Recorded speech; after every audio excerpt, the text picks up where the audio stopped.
Nah, ini baru jalan-jalan melihat Pulau Samosir dengan badak. Aduh, ini baru namanya jalan-jalan nih.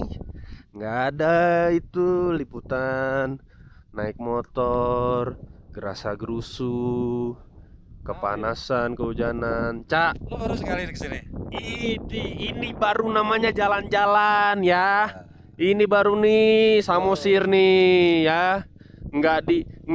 Bukan bukan investasi bodong ini gua dibohongin nih. Ini ini baru lu nih.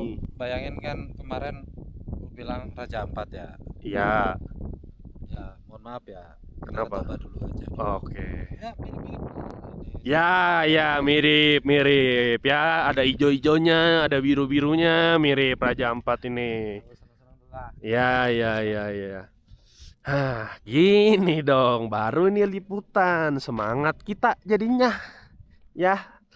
Nggak ada lagi tuh drama-drama angkat motor ke perahu, habis itu nyebur-nyebur, lewatin air, ya. Nggak ada lagi tuh kayak gitu-gitu. Ini Danau Toba doang, Cak. Kan destinasinya banyak, Cak. Ini Danau Toba ini menjadi satu dari tiga destinasi wisata super premium. Apa itu? Bali Baru. Nah, dari 10 Bali baru, 3 diantaranya yang super premium itu di Danau Toba ini. Oh, kenapa? Makanya Kenapa dibikin, tuh?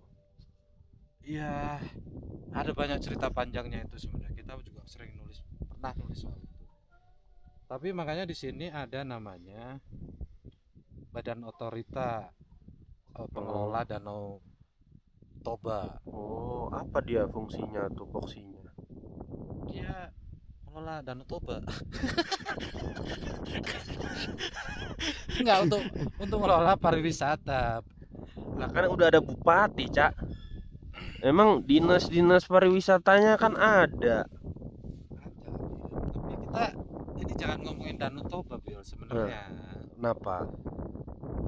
itu kan 2016 tuh, Iya, Presiden Jokowi iya. bikin badan otorita pengelola Danau Toba dengan harapan wisata maju di sini. Mm-mm. Ya kalau dari statistik sih kunjungan wisatawan mancanegara di sini itu sebelum Covid pun stuck masih di 250-an ribu kita. Ini udah ngeliat bule gue dari tadi. Eh, kita lah biru bolehnya. Nah, Terus tapi itulah uniknya apa tuh? pemerintah kita itu suka bikin badan otorita. Nah ini yang terbaru sebenarnya. Mm-mm. Sumatera Utara ini ada dua warisan Presiden Jokowi dalam bentuk badan otorita Apa itu? yang nggak banyak diketahui itu tentang badan otorita pengelola food estate Sumatera Utara. Aduh, emang di awal nih pas ngajak beliin tiket pesawat emang aduh, jangan mudah terharu, itu yang gue pelajarin. Wisata dan Nggak, gue udah trust isu ya sama kata-kata food estate, gue udah trust isu. Kemarin tapi ini penting. Karena lu kan kemarin datang ke Merauke kan. iya, bukan datang lagi tuh, udah hampir menetap, Cak. Itu bukan cuma datang, Cak, hampir menetap. Nah, di sini nanti lu akan wisata food estate. Jagung, Kan jagung. kalau kemarin kan baru mau dibangun. Kalau baru sudah dibangun, ya kita Nah, apa hasilnya apa yang mau dilihat? itulah nggak tahu nanti kita lihat itu Nih, gimana serius. kemarin kan banyak yang bilang itu food estate nggak bisa diselesai dalam semalam, nggak bisa dalam sehari, harus Ya, ditunggu. ini udah 3 tahun, Cuk. Oh Makanya, gitu. makanya kita datang ke sini wisata kita. Berarti komentar-komentar food estate nggak bisa dikerjakan dalam waktu cepat itu udah terpatahkan tuh. Ya, belum tahu kita Oh belum belum tahu. pergi ke sana, makanya Kan gagal. masih tertarik kan pergi ke tempat food estate. Aduh, jagung dibohongin lagi gua. Tapi ini medannya aman kan? Ini Medan. Iya. Medan Sumatera. Oh iya. Maksudnya ini jalanannya nggak kayak kemarin kan? Nah, jalanannya. Oke, berarti bisa naik mobil. Nah, Nah, apa? kita lihat Aduh, Cak ini dingin, Cak. Ini dataran tinggi, Cak. Ini dingin, Cak. Naik mobil paling bener. itu lah. Besok aja lah. Ntar Aduh. ke sana. Kita ke tempat lokasinya. Ya udah dah, mobil ya. Naik mobil. Kita nih. Apa Itulah, ada apa? rodanya pokoknya. Ada. Aduh, gerobak somai juga ada rodanya, Cak. Aduh, jagung. Kami pergi ke Sumatera Utara untuk menengok lahan food estate yang dibangun 4 tahun lalu, zaman Presiden Joko Widodo. Pembangunan ladang hortikultura di sini sudah dimulai bersamaan dengan proyek food estate di Gunung Mas, Kalimantan Tengah. Yang ditanam singkong, tumbuhnya jagung polybag. Bersamaan juga dengan cetak sawah di Kabupaten Kapuas dan Pulang Pisau, yang sebagian lahannya malah jadi kebun sawit.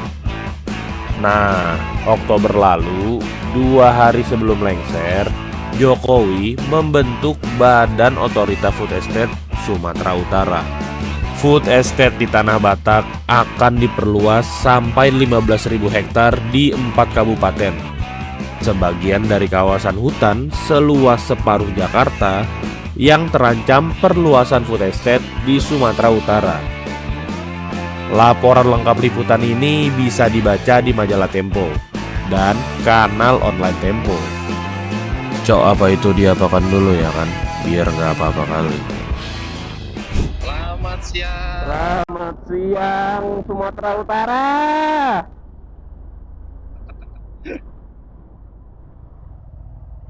Ya ini kan kita ini Bill.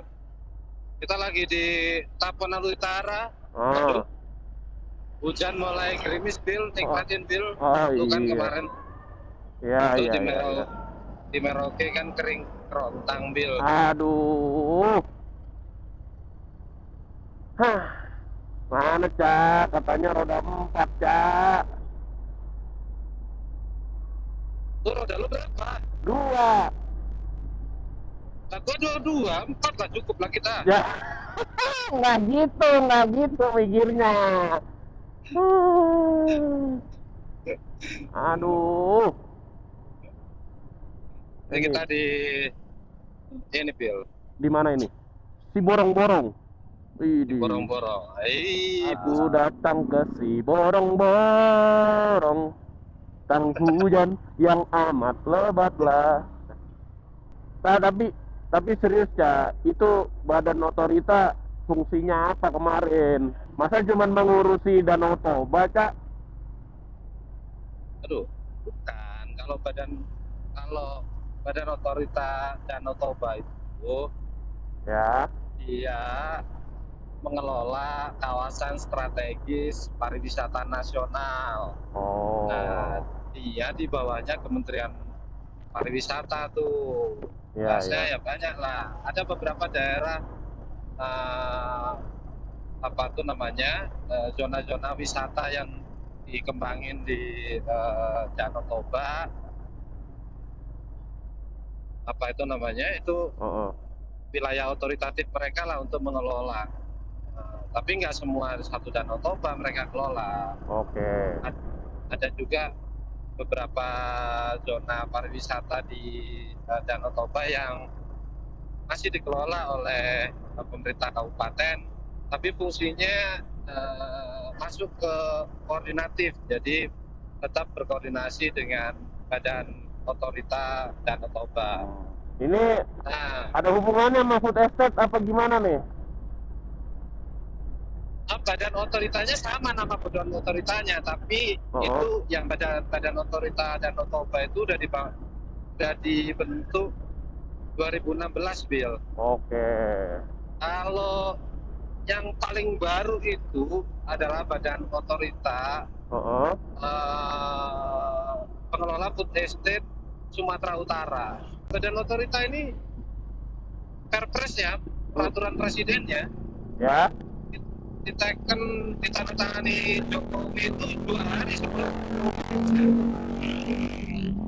Prabowo kan 20 Oktober ya, Iya. 20 Oktober 2024. Heeh. 18 Oktober 2024, 2 hari sebelum Jokowi lengser, dia itu menandatangani peraturan presiden nomor 131 Iya. 2024 tentang Badan Otorita Pengelola Kawasan Food Estate Sumatera Utara. Oh. Itu baru nama badan otoritanya sama, tapi badannya beda. Bedanya yang Badan Otorita Pengelola Kawasan Food Estate Sumatera Utara ini dia bertanggung jawab atau berkedudukan di bawah presiden. Ini yang Tadi yang Danau Toba. nah, itu di bawah Menteri Pariwisata. Berarti dua badan yang berbeda ini ya. Ini bahkan yang badan terakhir dibentuk ini masih misterius, Bli. Kenapa misterius saja? Dewan pengarahnya udah jelas beberapa menteri, Iya. tapi badan pelaksananya ini belum ada isinya nih sampai sekarang.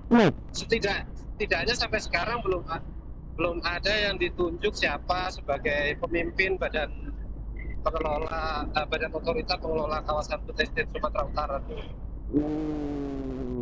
Nah, tapi yang menarik adalah jauh sebelum badan otorita itu dibentuk, sebenarnya sudah ada beberapa proyek food estate di Sumatera Utara ini. Ya. Dan ada lahan di Sumatera Utara yang sudah dicadangkan untuk menjadi food estate. Serius, Pak? Gitu. Berapa kira-kira info yang lu dapat? Kalau rujukannya adalah peraturan Menteri Lingkungan Hidup dan Kehutanan, itu saat itu belum dipisahkan ya, kementerian itu. Iya. Nomor 448 tahun 2020, itu ada sekitar 30.000 hektar kawasan hutan yang memang diperuntukkan untuk food estate. Sumatera Utara nih ya. Sumatera Utara doang. Oke. Sama sebenarnya seperti di Papua Selatan itu 2020 dulu Menteri Siti Nurbaya itu juga sudah mengeluarkan peraturan menteri untuk mencadangkan kawasan hutan menjadi food estate. Nah, makanya yang 2 juta lu datengin kemarin itu beberapa diantaranya adalah kawasan pencadangan. Oh, berarti ini landasan hukumnya keluarnya berdempetan nih, berdekatan nih. Ya, yang makanya justru food estate Merauke, food estate Kalimantan Tengah, dan food estate di Sumatera Utara itu sebenarnya satu rangkaian. Oh. Cuman itu panjang ceritanya, ini hujan mulai rintik-rintik nih, bro. Berarti kita mencari lapo terdekat ini. Ya, lapo ya. Iya, lapo di sini, Pak. Bilangnya lapo, Pak. Boleh, lu nanti makan lapo boleh. Terus ini? Gua pesen Indomie. Ternyata emang panjang cerita hubungan food estate di Merauke, Papua Selatan, Kalimantan Tengah, dan Sumatera Utara. Gua ceritain singkatnya dulu ya. Alkisah awal 2020, ketika akun Fufufafa belum dihapus, maksudnya pas anak Jokowi masih jualan martabak, pandemi COVID-19 datang. Di dalam negeri, Jokowi langsung bertitah agar program swasembada dipercepat dengan segera memulai proyek food estate. Dia menunjuk Prabowo Subianto, bekas lawannya di Pilpres yang jadi koalisi dan dapat kursi Menteri Pertahanan, untuk menjadi koordinator proyek food estate. Semula Kemenhan ingin food estate digarap di Merauke, tapi istana menolak. Merauke dianggap lokasi bekas proyek Nive zaman Presiden SBY. Maklum, Demokrat saat itu belum di barisan koalisi Jokowi. Singkatnya, setelah Merauke ditolak, Kalimantan Tengah dan Sumatera Utara ditunjuk jadi lokasi proyek food estate. 2 tahun berjalan, audit Badan Pemeriksa Keuangan menemukan banyak penyimpangan aturan dan potensi pemborosan duit negara di 2 proyek itu. Sampailah di tahun 2024. Giliran Merauke di Papua Selatan yang dibabat buat jadi food estate. Lahan food estate di Sumatera Utara juga akan diperluas dengan pembentukan badan otorita. Ternyata tetap panjang ya penjelasannya. Ya gitu deh. Horas. Wih, sebentar, ini apa nih ininya? Keren ya. Huria Kristen Indonesia. Oh, HKI, Uriakti. Nggak tahu, gue so tahu aja sih, Cak. Nah, Ya, gitu. terus ini temuan sementara ini apa, Cak? Problematikanya ini, Cak. Kita jauh-jauh ke sini, gue dibohongin lagi. Apa problematikanya nih, Cak? Nah, ini sebenarnya ini adalah liputan kedua kita di Sumatera Utara, di Oke. food estate Sumatera Utara. Oh. Jadi 2022 dulu, ketika setelah 1 tahun setelah proyek food estate di Sumatera Utara ini dimulai oleh Jokowi, saat itu menterinya masih siapa, Bil? Yang kena korupsi kemarin sama ketua KPK, kok jadi lupa gua. Menteri apa, Cak? Menteri Pertanian sebelum apa? Oh, itu. Yang main bulu tangkis. Yoi. Iya. Jadi lupa. Aduh, itu yang fotonya viral tuh. Ya, Ada orang Sulawesi Selatan. iya. Lah, iya mukanya termurmur lagi tuh dia. Benar, kumisnya itu loh, kumisnya itu yang Iya. Iya ada. banget kan. Iya ada itu dia, Pak. Nanti di editan dimunculin aja fotonya, Cak. Jadi lupa ya. Eh, Nah, ada satu proyek food estate yang diusulkan oleh pemerintah daerah saat itu, ya. yakni di Kabupaten Muara Sundutan. Pembangunan food estate, tapi bukan nanam padi, nanam hortikultura. Oh, Di situ ada bawang, macam-macam lah. iya. Di desa Ria-Ria Kabupaten Muara Sundutan. Berarti ini kita mau ke sana nih. Nah, kita mau ke sana. Sebenarnya 2022, setahun setelah proyek itu dibangun oleh Jokowi, Ya. kita udah datang ke desa Ria-Ria dan kita bisa menyaksikan saat itu, bahkan sekitar setahun setelah proyek itu dimulai, estate di sana terbengkalai. Padahal pemerintah saat itu sudah bangun infrastruktur, bangun umbung-umbung, bangun rumah untuk pembibitan, menanam hasil panen. Tapi saat itu wartawan Tempo yang kami kirim namanya Sahatu, wartawan dari Medan. Nah, itu kita menurunkan laporan judulnya Ria-Ria ditinggalkan Jakarta. Ngeri. Karena Jakarta datang dengan proyek food estate, kemudian ditinggalin tuh masyarakatnya di sana, proyeknya nggak jalan, padahal masyarakat sudah berganti mereka yang biasa menanam andaliman, menanam padi juga, mereka semacam karena ada program food estate itu beralih menjadi menanam tanaman-tanaman hortikultura. Nah, itu infrastrukturnya waktu kami datang 2022, wah terbengkalai banget, Bill.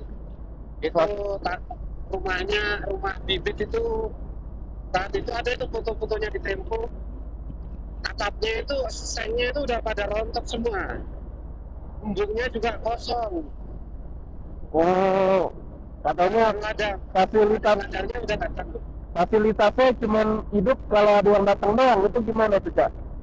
Nah, kemarin makanya kita datang lagi ke sini Ya.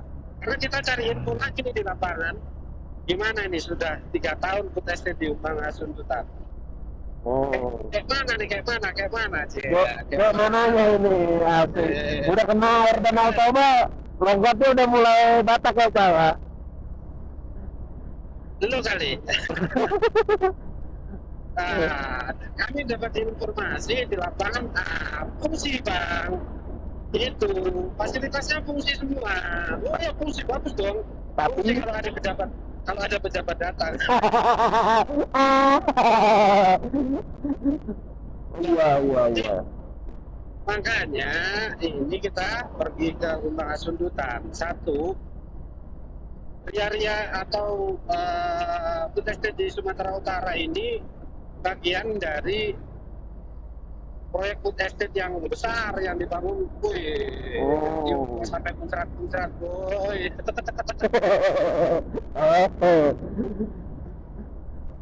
Nah, yang dibangun sama Jokowi saat itu. Yang kedua, Jokowi di akhir pemerintahannya bikin namanya Badan Otorita. Kita dapetin food estate, Pak. Masa Danau Toba kan udah luar. Wow. Dia di Sumatera Utara itu Jokowi mengawali masa pemerintahan periode pertamanya dengan bikin Badan Otorita Danau Toba. Di akhir pemerintahannya dia bikin Badan Otorita Food Estate Sumatera Utara. Kayak perhatian banget dia ya sama Sumatera Utara ya. Kayak sayang banget dia. Kayak sayang banget. Iya. Nah, masalahnya Bill, kita dapat informasi pembangunan Badan Otorita ini juga telah disiapkan tadi lahan-lahan yang akan dicadangkan menjadi kawasan food estate, termasuk diantaranya adalah kawasan hutan. Nah, makanya dari analisis sementara itu kawasan yang setidaknya disiapkan untuk menjadi food estate mungkin tidak akan segera menjadi food estate, tapi sewaktu-waktu bisa akan ditetapkan menjadi kawasan food estate. Itu luasnya bisa mencapai 30.000 hektar tuh. 30.000 hektar itu kalau dikira-kira separuhnya Jakarta lah. Waduh. Separuhnya Jakarta. Nah, itu yang terdampak dari analisa sementara siapa aja, Cak? Yang terdampak terutama adalah sebenarnya masyarakat adat. Kenapa? Dari analisis sementara, wilayah-wilayah dicadangkan itu beririsan dengan wilayah-wilayah adat masyarakat di 4 kabupaten tuh. Ada di Kabupaten Umbang Asundutan, Kabupaten Tapanuli Utara, Tapanuli Tengah, dan Pakpak Barat. Nah, sebenarnya kita tuh mengakui kok, benar, oke, krisis pangan harus ditangani, bahwa kita selama ini masih mengimpor komoditas pangan sehingga sedikit saja guncangan di perekonomian luar negeri gitu itu bisa mempengaruhi ekonomi di Indonesia. Makanya sebisa mungkin Indonesia harus tahan pangannya atau mempercepat swasembada beberapa komoditas pangan. Oke, dan Tempo tidak menolak bahwa tugas pemerintah adalah memastikan kecukupan pangan di Indonesia. Yang jadi problem adalah caranya. Ya lu lihat sekarang yang di Merauke kemarin. Iya. Kita ngomongin di Merauke lah, walaupun ini Umbang Asundutan ya. Betul. Tapi kita nanti bisa kita bahas panjang di Umbang Asundutan. Yang di Merauke kemarin itu perencanaannya juga belum jelas. Tapi pemerintah tiba-tiba udah bikin peta rencana pengembangan food estate dan perkebunan tebu seluas 2,29 juta hektar kan. Dan kita belum tahu lokasi pastinya di mana, tapi land clearingnya udah ada ya, areanya. Justru di situ problemnya. Program food estate itu selalu datang dari Jakarta, pakai peta, jebret gitu, dianggap aja itu tanah kosong, sedangkan negara ini belum mengembalikan atau belum menjamin hak-hak masyarakat adat di lokasi tersebut. Itu persoalan pertama. Itu persoalan pertama. Yang Ya. kedua adalah di beberapa proyek food estate, pemerintah itu memaksakan komoditas yang tidak sesuai dengan kondisi alam maupun kearifan lokal. Atau masyarakat biasa nanam apa sih Iya, iya, iya. di wilayah itu, dipaksain aja ya, kayak di Umbala Sumbutan ini, di Ria-Ria. Iya. Nah, ini kita nanti cek lagi ya, tapi 2022 itu sudah ada sekitar 200-an lebih hektar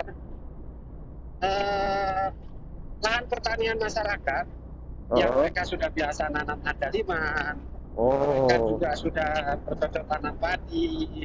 Iya. Meskipun itu padinya kebanyakan adalah sawah-sawah pada hujan ya. Oke. Itu food estate datang, masyarakat disuruh ganti nanam bawang merah Brebes. Wah. Berarti kasusnya sama kayak di Merauke ya, Cak? Udah biasa sagu, suruh nanam padi gitu. Ya mirip-mirip begitulah, itulah makanya perencanaan sebenarnya problem besarnya. Nah kemudian kalaupun oke lah, pemerintah kemudian mengoptimalkan komoditas pangan yang memang dibutuhkan di Indonesia gitu ya. Iya, iya. Kemudian pemerintah memberikan bantuan kepada petani gitu ya. Tapi Oke. pada pelaksanaannya bimbingan, support subsidi benih maupun bibit ya, bibit maupun pupuk itu sementara saja. Dan yang berikutnya, dimensi ketiga adalah pengembangan food estate ini kan, pemerintah itu selalu berbasis skala besar. Iya. Skala besar itu artinya dia berharap agar ada investor yang mau ikut gotong royong tuh Oh. food estate. Nah, dari beberapa pengalaman di Ria-Ria saat itu, desa Ria-Ria Kabupaten Lembangan Sumbutan, kedudukan investor dan pemilik lahan itu enggak imbang, Bill. Oh. Jadi ya kasusnya ujung-ujungnya kayak kemarin yang ini yang kita dapat datanya. Itu ujung-ujungnya jadi ke berhutang nggak sih, Cak, atau gimana? Nah, itu info yang perlu nanti kita buktikan untuk soal itu. Tapi yang nggak imbang ini pertama begini, Oh. masyarakat ini pemilik lahan nih, kebetulan di Ria-Ria itu, Iya. mereka itu sebenarnya lahan mereka itu, terutama yang sudah dibuka untuk estate ya, itu adalah di non kawasan hutan. Oke, bentar. Bisa nyalip dulu nih, Cak. Nah, siap. Oke. Nah, ketika food estate itu dijalankan di sana, pemerintah langsung memberikan sertifikasi itu lahan kepada masyarakat di desa Ria-Ria. Masing-masing dapat sertifikat gitu ya. Iya, iya. Nah, tapi siapa itu namanya, lahan ini kemudian si investor atau off-taker, perusahaan yang akan ngambil hasil penanaman di food estate itu modelnya ada beberapa skema, terutama bentuknya bagi hasil tuh. Oke. Nah, akhirnya ada yang sewa lahan ya, dan lain-lain lah. Karena mereka percaya gitu ya sama konsep itu ya, bakal dapat untung lah. Ya sebenarnya kalau percaya nggak percaya ini kan masalahnya, pemerintah datang, kedudukan masyarakat ketika pemerintah datang itu bagaimana sih, Bill ya? Oh. Apalagi food estate ini program proyek strategis nasional Wah, ya. secara fundamental tuh harusnya bagus tuh. Bukan hanya itu, ini kalau udah jadi proyek, judulnya proyek strategis nasional, Bill. Itu semua perangkat negara dikerahkan untuk memastikan nggak ada halangan tuh, Bill. Jadi ya lu tahu kan perangkat negara yang gua maksud itu kayak gimana. Ya. Nah, jadi kedudukan masyarakat ya ketika berhadapan dengan pemerintah dan perangkat negara semacam itu ya pada akhirnya mau nggak mau mereka menjalankan itu. Nah, yang jadi problem pada akhirnya ketika 2022 kita datang saat itu, Iya. itu masyarakat itu mereka lahan mereka disuruh nanam tanaman yang mereka nggak tahu cara nanamnya. Akhirnya mereka cuma jadi pekerja harian aja di situ. Padahal mereka itu pemilik tanah, Bu. Padahal mereka tuan tanah ya. Yoke. Bayang nggak di Merauke itu yang masyarakat belum punya banyak sertifikat, terus kemudian dijeblokin peta segede gambreng gitu dari Jakarta. Iya. Mana hak mereka itu? Benar. Nah, yang berikutnya adalah saat itu kita sudah dapat informasi bahwa ketika Ria udah mulai ditinggalkan Jakarta, asik. Ria, iya. Ya, maksudnya proyek food estate itu mulai nggak diperhatikan oleh Jakarta. Program-program pemerintah di sana itu mulai berhenti tuh. Nah, akhirnya masyarakat kan sudah kadung ini ganti tanaman, buka lahannya, ya kan? Benar. Mereka akhirnya mau nggak mau harus dapat modal baru tuh untuk ngembangin lahan tersebut. Karena bantuan dari pemerintah udah nggak jalan lagi ya. Termasuk diantaranya. Itu saat itu kita dapat informasi begitu. Oke.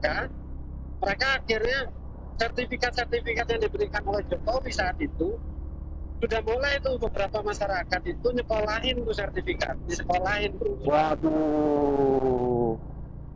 Itu di 3D. Iya. Ada yang digade, ada yang dijadikan agunan buat pinjaman ke bank. Iya. Jadi informasi terbaru yang tadi lu sebutin soal utang tadi, kita dapat informasi terbaru beberapa lahan masyarakat di Kampung Ria itu bahkan sekarang sudah ada yang disita oleh bank. Wah, karena mereka nggak sanggup bayar. Karena mereka nggak sanggup, yang udah macet. Iya. Jadi udah mereka ketimpa sama proyek food estate, sekarang mereka ketimpa lahannya terancam diambil sama bank karena nggak bisa bayar. Nah, itu yang nanti kita coba cek ya di lapangan. Oke. Seberapa parah kondisinya. Tapi itu yang sudah dibangun oleh Jokowi. Nah, ini ada rencana pembangunan food estate yang dalam Perpres 131 itu tidaknya akan dikembangkan sekitar 15.000 hektar di 4 kabupaten. Sultan, Papua Barat, Tapanuli Utara dan Tapanuli Tengah. Nah, ini berarti tempat-tempat yang akan kita sambangi nanti. Lu masih semangat enggak? Ini kalau naik 4 roda, gua mah kemana aja gua jabanin, Kak. Enak sih ngobrol sambil angin sepoi-sepoi. Cuma ngeditnya aja ini yang alamak jang. Oke, coba ditengok sedikit next episode DLK Food Estate Sumut ini ya lah itu. Ini kayak rawan longsor gini aja. Hah? Ini rawan longsor. Itu baru dibilangin tuh ada longsor di depan. Ini kayak uji nyali, Cak. Enggak, ini programnya kayak program uji nyali masuk ke rumah kosong. Ini 2020 nih, Cak. 2020. Ini pakai anggaran negara, cuy.